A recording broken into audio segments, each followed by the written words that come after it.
नवरात्रि की पूजा पूर्ण हुई।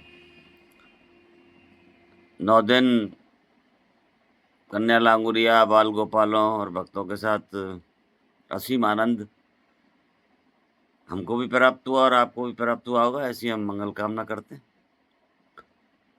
शिव परमानंद धाम पर प्राचीन माँ दुर्गा मंदिर परिसर में प्रतिदिन बच्चों के जो नृत्य हुए, कन्या लांगुरिया के भक्तों के, आज कन्या लांगुरिया का पूजन करके संतोष प्राप्त होता है। और कई प्रश्न आए कि एक प्रश्न तो ये है कि जीवन में पूजा की विधि क्या है? तो सबके मंजिल एक है, मार्ग अलग-अलग हो सकते हैं। कोई गॉड को मानता है, कोई जीसस को मानता है, कोई बुद्ध के मार्ग पे चलता है, कोई महावीर के मार्ग पे चलता है, कोई लाओ त्से के मार्ग पे चलता है, कोई अष्टावक्र के मार्ग पे चलता है, कोई ऋषि मुनियों के मार्ग पे चलता है, कोई साधु संतों के मार्ग पे चलता है। इस पृथ्वी पर गुरु गोरखनाथ के मार्ग पे चलता है, नाथ के मार्ग पे चलता है, और फिर भिन्न-भिन्न मार्ग व्यक्ति ने अपनी-अपनी मानव योनि ने अपने-अपने भूगोल के आधार पर और क्या भौगोलिक व्यवस्था है, क्या भोजन की व्यवस्था है, भोजन एक भूगोल है, और जैसी स्थिति, परिस्थिति, भौगोलिक और वातावरण की है पूरे पृथ्वी पर, ऐसी लाखों पृथ्वियाँ विज्ञान ने ढूँढ ली हैं, परंतु इस पृथ्वी की बात करता हूँ। मेरा एक अनुरोध है युवा पीढ़ी से कि देखिए, आप कुछ भी करिए,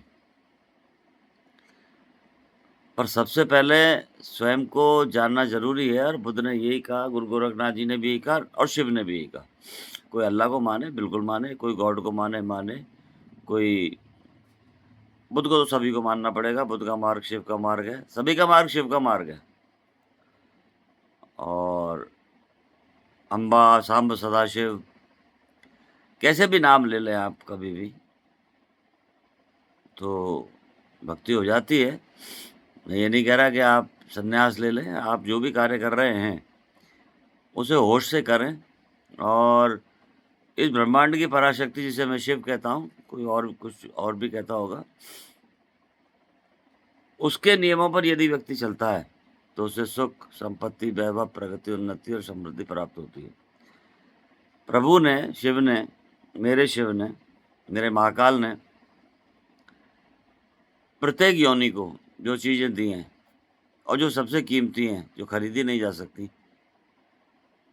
वो मुफ्त में दी हैं। नींद, साँस, हवा, वायु, अग्नि, पंचतत्व, प्रेम, सद्भावना, शांति,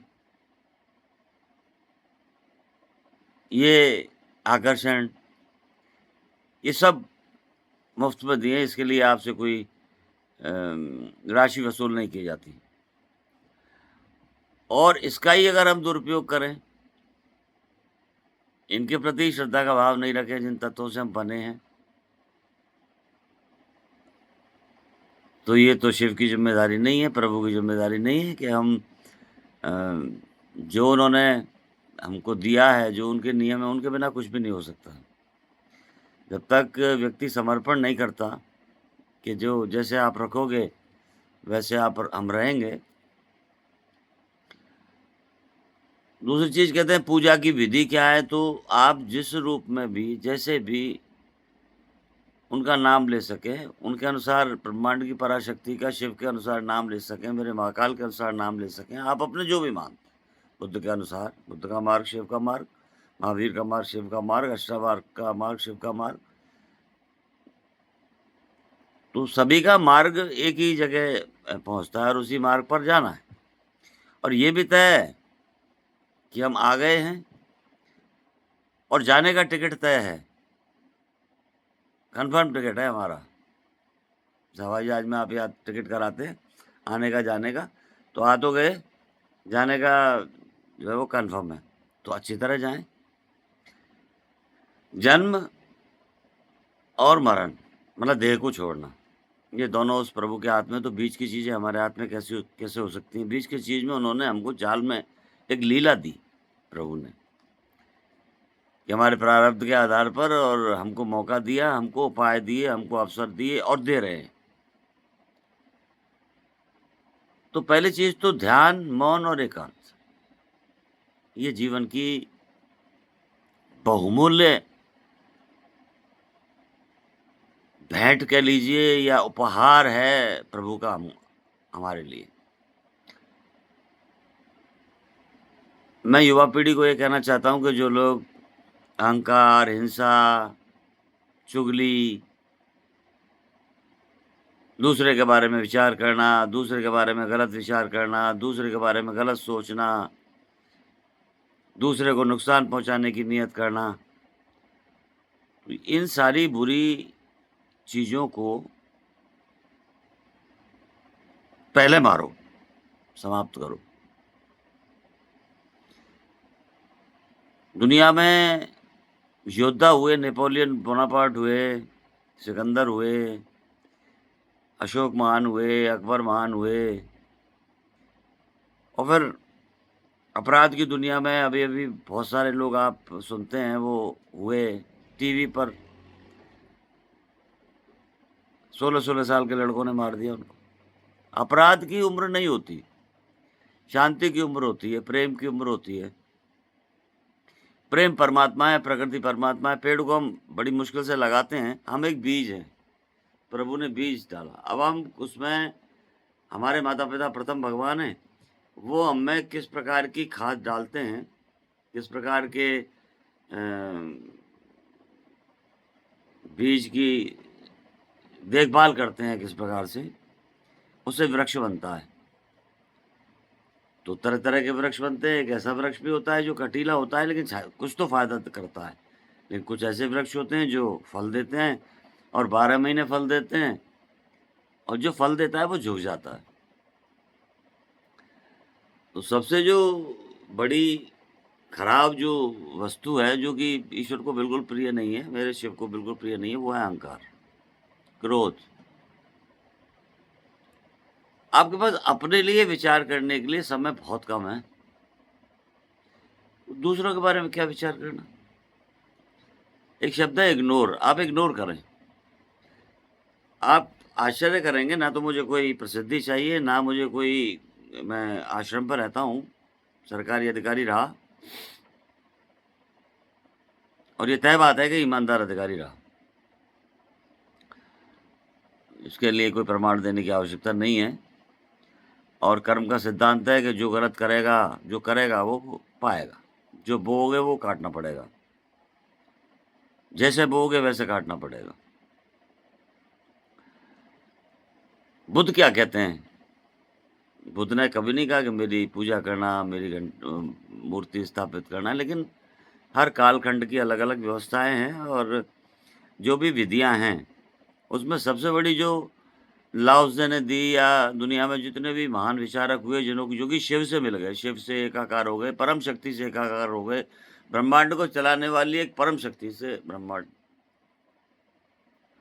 के नियमों पर चलने वाले लोग, परमहंस बने, रुद्र बने और आज भी हैं, ओशो हैं, महावीर हैं, रामकृष्ण परमहंस हैं, जो पहले परमहंस थे। वो तो बंगाल में रहते थे, तो मछली खाते थे। तो भोजन भोजन एक भूगोल है और पूजा की कोई विधि नहीं है, उसके प्रति समर्पण ही सबसे बड़ी पूजा है। ये अलग बात है कि हमने अलग-अलग विधि बना रखी है जिससे कि हमारा ध्यान अन्य वस्तुओं से, अन्य नकारात्मक वस्तुओं से हट के सकारात्मक वस्तुओं की ओर, सकारात्मक विचारों की ओर आकर्षित हो और उसके अनुसार हमारे जीवन की जो यात्रा है, वो वो यात्रा ध्यान से प्रारंभ होती है और समाधि पर समाप्त होती है।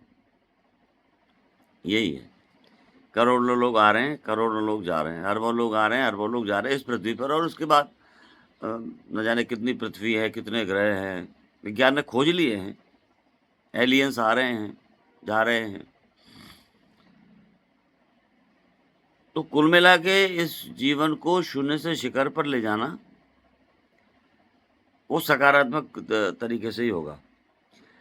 आज हम अगर किसी के बारे में बुरा सोच रहे हैं, तो पहली चीज़ तो हमारे पास समय कहाँ से आया बुरा सोचने के लिए।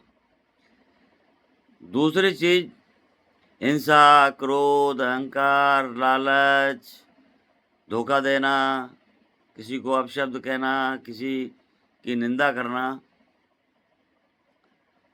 ये उस व्यक्ति को नुकसान बाद में करेगा या नहीं करेगा, परंतु पहले हमको करेगा, क्योंकि हम शुरुआत हम कर रहे हैं। वो अगले को ध्यान ही नहीं है।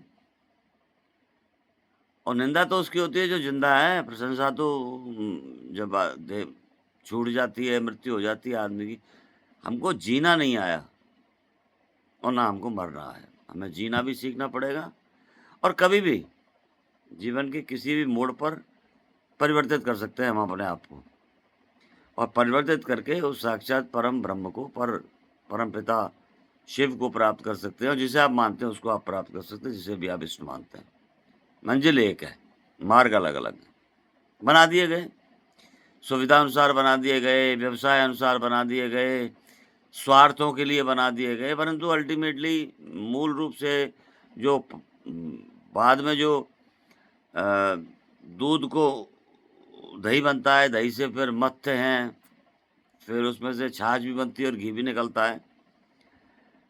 तो वो फाइनल जो घी है, वो परमात्मा से मिलन है। सबको जाना है, तो प्रेम से जाओ।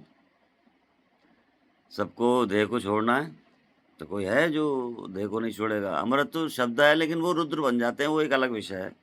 वो सन्यास का विषय है, लौकिक विषय नहीं है। ये साधन है, धन है, प्रतिष्ठा है, वैभव है, प्रगति है, उन्नति है, समृद्धि है। हम आपको एक चीज़ ज़रूर बताना चाहते हैं कि प्रभु के पास जब भी जाएँ, शिव के पास जाएँ या अपने इष्ट के पास जब भी जाएँ, तो उनसे कुछ माँगे नहीं।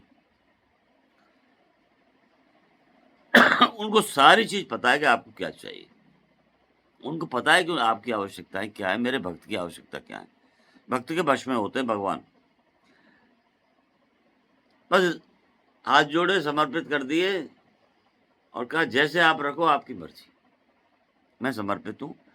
मेरी जो भी मुझसे जाने-अनजाने में जितनी भी जिस भी काल आयु के आप हैं, आयु वर्ग के, इस आयु तक जो भी मुझसे जाने-अनजाने में गलती हुई उसके लिए प्रभु आप मुझे क्षमा करें और प्रारब्ध में मुझसे कोई गलती होगी उसके लिए भी क्षमा करें और एक नई शुरुआत करें और मैं समर्पित हूँ और आप मुझसे अच्छा-अच्छा कराएँ। तो प्रभु इतने में प्रसन्न हो जाते हैं, शिव प्रसन्न हो जाते हैं और शिव तो देने वाले हैं, वरदान देते हैं, वो तो सबको देते हैं। वो तो दुष्टों को भी देते हैं और दानवों को भी देते हैं और मानवों को भी देते हैं। तो मूल प्रेम, सत्य, करुणा ही धर्म है।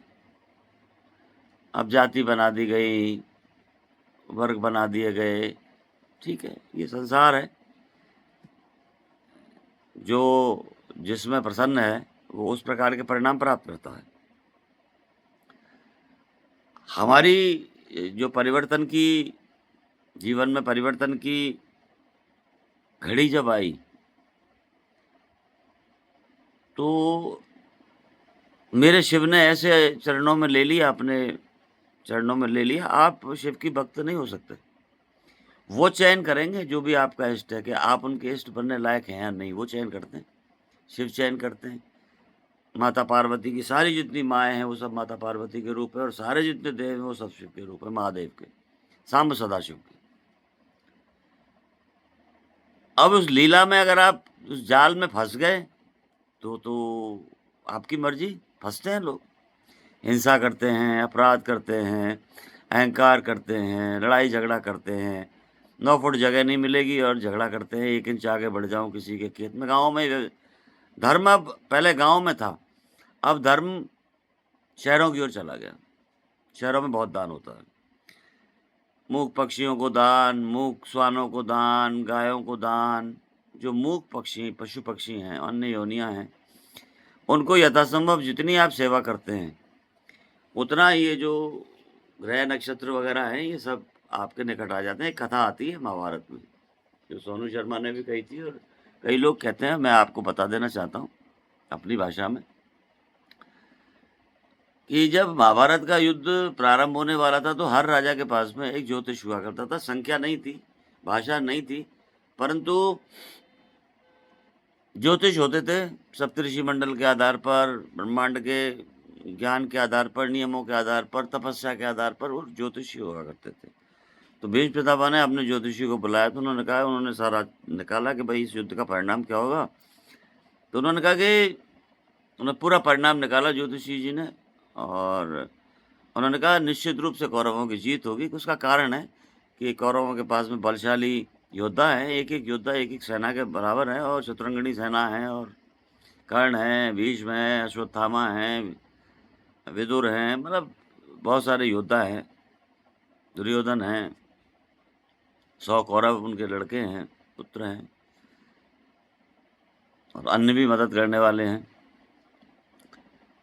तो युद्ध जब प्रारंभ हुआ, तो शुरुआत में जो परिणाम थे वो कौरवों के पक्ष में आने लगे 10-15 मिनट। तो भीष्म पितामह को खुशी हुई। 15 मिनट बाद जब परिवर्तन होने लगा और कौरवों के योद्धा आहत होने लगे, शहीद होने लगे, मरने लगे, परास्त होने लगे, कौरव हारने लगे, तो भीष्म पितामह भाग कर गए और ज्योतिषी से कहा कि तुमने तो ये कहा था कि हम जीत रहे, ये क्या हो रहा है? तो उन्होंने कहा देखता हूँ। तो उन्होंने फिर अपना ज्योतिष फैलाया। अच्छे बड़े ज्योतिष हुआ उस समय, ज्योतिष साक्षात वो भी उपासक होते थे, तपस्या करने वाले लोग होते थे, जातिवादी नहीं, ज्योतिषी होते थे वो। तो उन्होंने कहा कि पहले तो मेरा जो फलित था ज्योतिष, वो तो यही कह रहा था, परंतु अब मेरे ज्योतिष की विद्या ये कह रही है कि वहां उस युद्ध में कोई व्यक्ति ऐसा है जो ग्रह दशाओं को परिवर्तित कर रहा है। इसलिए अब तो आप बुरा माने, चाहे मुझे फांसी लटकाएं, पराजय तो कौरवों की होगी। तो यहां मैं युवा पीढ़ी को ये बताना चाहता हूं कि वहां कौन था? वहां शिव थे। श्री कृष्ण तो जन्म लेकर थे, वानर रूप में शिव थे, जो कि रथ पर बैठे थे। वो ग्रह दशाओं को परिवर्तित कर रहे थे। उनको ताकत है, वो परिवर्तित कर सकते हैं ग्रह की दशाओं को। जिस पर शिव का अनुग्रह है, उसका क्या बिगाड़ेंगे ग्रह? लेकिन भक्ति सोना होनी चाहिए, सोने का पानी नहीं होना चाहिए, दिखावा नहीं होना चाहिए। हम कभी नहीं चाहते कि हमारे कोई बहुत अधिक शिष्य हो। हमारा तो 1-2 शिष्य हैं, वो भी सेवा करते हैं, मंदिर की पुत्रवत हैं। कभी नहीं चाहते कि हम बहुत स्टूडियो बनाकर अपना प्रचार प्रसार करें, अपने अध्ययन में रहते हैं। ध्यान, मौन, एकांत, जो प्रेम करता है उसके यहाँ जाते हैं। जहाँ लगता है, जहाँ शिव कहते हैं कि यहाँ नहीं जाना चाहिए, वो नहीं जाते हैं। जहाँ मेरे शिव कहते हैं कि यहाँ चले जाओ, वहाँ जाते हैं। और भय किस बात का? तर्पण करे आए। मृत्यु का किसका भय? मृत्यु तो होनी है, किस बात का भय? भय करने वाला भक्ति नहीं कर सकता। जिसके अंदर भय है, वो भक्ति कैसे कर सकता है? यानी उसको परमात्मा की पराशक्ति पर विश्वास नहीं है, या उसे अपनी भक्ति पर विश्वास नहीं है, या उसे अपनी आस्था पर विश्वास नहीं है। सदियों सदियों से चला आया है, खरबों वर्षों से पहला मनुष्य आया, फिर उसके बाद में जो प्रभु संचालित कर रहा है। एक प्रश्न और आता है कि लोग कहते हैं, साहब नास्तिक लोग कहते हैं ईश्वर नहीं है। हमारा उनसे ये कहना है कि आप ये सिद्ध कर दें कि जब तक नहीं है तब तक तो माने के हैं। आप ये सिद्ध कर दें कि नहीं है।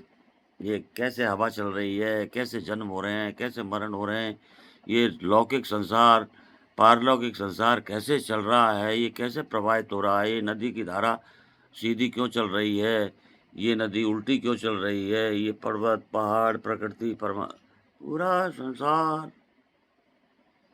पूरा ब्रह्मांड कौन संचालित कर रहा है? तो पहले आप ये सिद्ध कर दें कि नहीं है। आप सिद्ध ये नहीं कर पाएंगे कि परमात्मा नहीं है, पराशक्ति नहीं है, इन्फिनिट पावर नहीं है।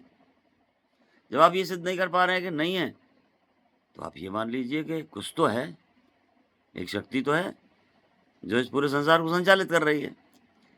और जब संसार को संचालित कर रही है, तो स्वीकार भाव रखना चाहिए कि जो वो करे, उसकी मर्ज़ी।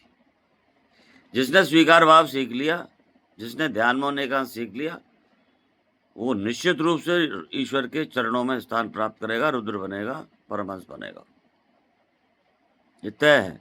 इग्नोर करना सीख लीजिए, आएँगे 50-50 है, 50% बुराई है, 50% अच्छाई है, ऐसे लोग भी आएँगे। देखना ही छोड़ दीजिए, मिलना ही छोड़ दीजिए, मौन रहिए। मैं 22 घंटे मौन रहता हूँ। मेरी मर्ज़ी, उसकी मर्ज़ी, वो जैसे रखे उसकी मर्ज़ी, वो जो करे उसकी मर्ज़ी। पर एक निवेदन ज़रूर उनसे करते हैं कि सबका कल्याण करो, सबका भला करो, क्योंकि जब हम सबके लिए भले की सोचते हैं, सबके लिए कल्याण की कामना करते हैं, सबके लिए प्रेम की कामना करते हैं, हो सकता है 5 मिनट पहले तक क्या हुआ हो, तो निश्चित रूप से परमात्मा हमारे पास आते हैं, भक्त के वश में होते हैं भगवान। बहुत सारे प्रश्न हैं, ये सनातन अनंत है, सबको अपनी भक्ति करने का, अपना मार्ग चुनने का अधिकार है। पर इस गलतफ़हमी में आ रहे हैं कि बुद्ध को शिव ना मिले, बुद्ध को प्रकाश ना मिला, महावीर को प्रकाश ना मिला, अष्टावक्र को प्रकाश ना मिला, लाओ त्से को प्रकाश ना मिला, आचार्य रजनीश ओशो को प्रकाश ना मिला। बुद्ध से बड़ा मार्ग तो शिव का हो ही नहीं सकता। गुरु गोरखनाथ का मार्ग ध्यान में होने का, शिव का मार्ग ध्यान में होने का, बुद्ध का मार्ग ध्यान में होने का, महावीर का मार्ग ध्यान में होने का, लाओ त्से का मार्ग ध्यान में होने का, ओशो का मार्ग ध्यान में होने का, कन्फ्यूशियस का मार्ग ध्यान में होने का, जीसस का ध्यान में होने का, मेडिटेशन, अल्लाह का जो है रास्ता है वो भी ध्यान में होने का, नमाज, चुपचाप अपने मौन, क्योंकि मौन प्रार्थनाएं जल्दी सुनी जाती हैं। अब जोर जोर से लाउड स्पीकर बजाओ आप और भगवान को बुलाओ, नहीं आएंगे वो। मौन, ध्यान और एकांत। मौन, उनकी भाषा, वो जो जिसकी जो भाषा होगी वही तो पसंद होगा। मुझसे कोई जर्मनी में बात करे, मैं समझता नहीं हूँ, तो मैं कैसे समझूंगा? उनकी भाषा मौन, तो मौन प्रार्थनाएं जल्दी सुनी जाती हैं। प्रेम से रहिए, और जब आप अपने आप को प्रेम से यहाँ तक भर लेते हैं, सत्य, प्रेम, करुणा से, तो निश्चित रूप से मेरे शिव की कृपा होती है, मेरे महाकाल की कृपा होती है, मेरी माता पार्वती की कृपा होती है। ऐसी स्थिति में 3 चीज़ें रख लें: सत्य, प्रेम, करुणा और इग्नोर करना। गंदगी होगी, मिलेगी, हर जगह मिलेगी। हिमालय पे चले जाओगे वहाँ भी मिलेगी, दुष्ट मिलेंगे, नेगेटिविटी मिलेगी, नकारात्मक कहियों से वो मिलेगी। दूर हो जाइए, बात करना छोड़ दीजिए, मिलना छोड़ दीजिए, देखना छोड़ दीजिए उस ओर। अपने मन की शांति पहले ज़रूरी है ना, अपने आप को प्रसन्न करना। शोर में नहीं मिलेगी आपको शांति, शोर में भगवान नहीं मिलते, भीड़ में भगवान नहीं मिलते, एकांत में मिलते हैं। सारी चीज़ें एकांत की बताई गई हैं। तो जितना हो सके 1 घंटा, 2 घंटा, 3 घंटा अपने आप को दें। मैं ये नहीं कह रहा आप अपने सारे काम छोड़ के और अ, घंटी बजाते रहें, नहीं। उस घंटी तो यहाँ बजनी चाहिए, और इस यहाँ मूल यहाँ बजनी। मन हमारा और हमारे वश में नहीं है। ये कर लूँ, ये कर लूँ, ये कर लूँ। बेईमानी की बेल कभी हरी नहीं होती। ईमानदारी जीतेगी, सत्य सदैव जीतेगा। ये तो स्पीड ब्रेकर्स हैं। ये तो एक्सीडेंट्स को रोकने के लिए स्पीड ब्रेकर्स हैं। और जो भी भक्ति के मार्ग में आता है, उसे स्कूल में एडमिशन लेता है, उसे प्रारंभ में कठिनाइयाँ आती हैं, पर फिर आनंद आता है। और जिसको एकांत में लगता है कि नहीं मुझे तो भीड़ के साथ बैठना है, वो भक्ति के मार्ग पर नहीं जा सकता। जो एकांत में रहेगा, अपने आप को एकांत में रहकर प्रभु का स्मरण करेगा, नाम जप करेगा, और किसी भी तरीके से भलाई के कार्य करेगा, मूक पशुओं की सेवा करेगा, सेवा का भाव रखेगा, सत्य, प्रेम, करुणा और सेवा, ये 4 चीज़ें अगर रखेगा, तो प्रगति आपके पास होगी। प्रभु वो सब आपको देने को तैयार बैठे हैं। उनका काम ही देना है, और उन्हें पता है कि हमको क्या चाहिए। इसलिए श्री परमानंद धाम, प्राचीन माँ दुर्गा मंदिर परिसर से यही आह्वान करता हूँ कि आप जिसको भी मानते हैं, पूरी तरह मानें, या तो चूर रहें या दूर रहें। और नकारात्मक चीज़ों से युवा पीढ़ी से कहना है दूर रहें, ये चीज़ें अच्छी नहीं हैं। बहुत से लोग कुआँ, मेंढक की प्रवृत्ति है कि वो कुएँ में रहता है, तो वो कुएँ को संसार मानता है। जब आप बाहर जाते हैं, कहते हैं तीर्थों के जब आप बाहर जाते हैं तो प्रकृति का, वहाँ के लोगों का, वहाँ की भौगोलिक परिस्थितियों का, वहाँ के रहन-सहन का अनुभव होता है आपको। विभिन्न भाषाओं का, विभिन्न संस्कृतियों का, विभिन्न प्रकृतियों का, विभिन्न मार्गों का देश तो भारत ही है, जिसमें पूरा ब्रह्मांड तो कितने मार्ग होंगे, अभी तक खोज भी नहीं पाए हैं। तो सत्य, प्रेम, करुणा और सेवा के भाव पर चलते हुए मेरे महाकाल का नाम जप करें, अपने इष्ट का नाम जप करें। निश्चित रूप से आपको जीवन की जो ये यात्रा है ध्यान से समाधि की, उसमें प्रभु के चरणों में स्थान प्राप्त होगा। यही मेरी प्रार्थना है और यही मेरी आपको शुभकामना है। धन्यवाद। सदैव आपका अपना योगी देवेंद्र नाथ, गुरु गोरखनाथ आश्रम, शिव परमानंद धाम, प्राचीन माँ दुर्गा मंदिर परिसर, ग्राम बीलोट, तहसील नदबई, जिला भरतपुर, राजस्थान, भारत। आपका प्रत्येक पल मंगलमय हो। आदेश।